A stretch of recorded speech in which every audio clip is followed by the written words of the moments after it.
कृष्णा हरे कृष्णा कृष्णा कृष्णा हरे हरे हरे रामा हरे रामा राम राम हरे हरे गोविंद बोलो हरि गोपाल बोलो राधा रमण।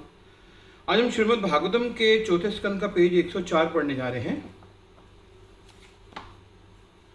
महाराज, कृपया अपने अवतार के उद्देश्य पर किंचित मनन कीजिए। चूंकि इंद्र द्वारा निर्मित अधर्म के ये विभिन्न रूप अनेक अवांछित नकली धर्मों को जन्म देंगे। मैं आपसे आग्रह करता हूं कि आप तुरंत अपना यज्ञ बंद कर दीजिए।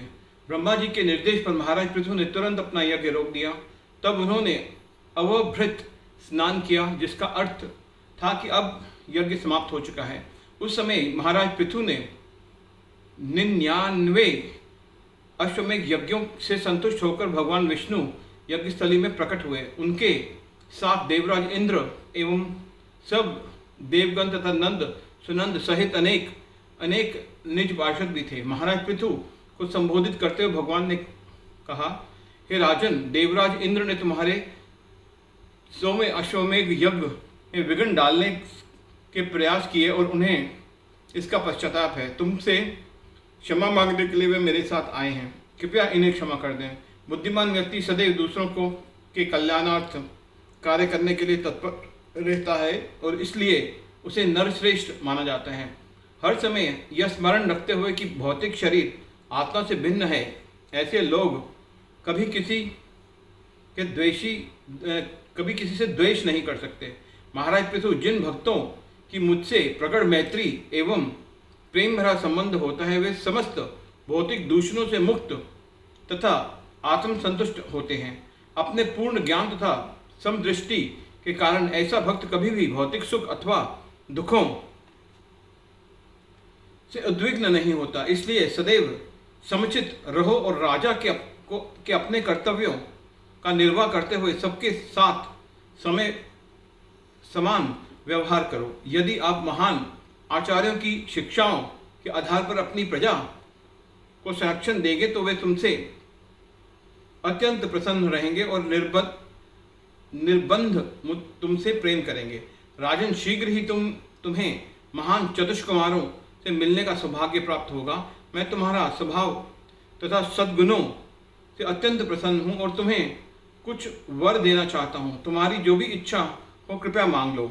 महाराज पृथु और भगवान विष्णु के वार्तालाप के दौरान इंद्रदेव वहीं निकट ही खड़े थे।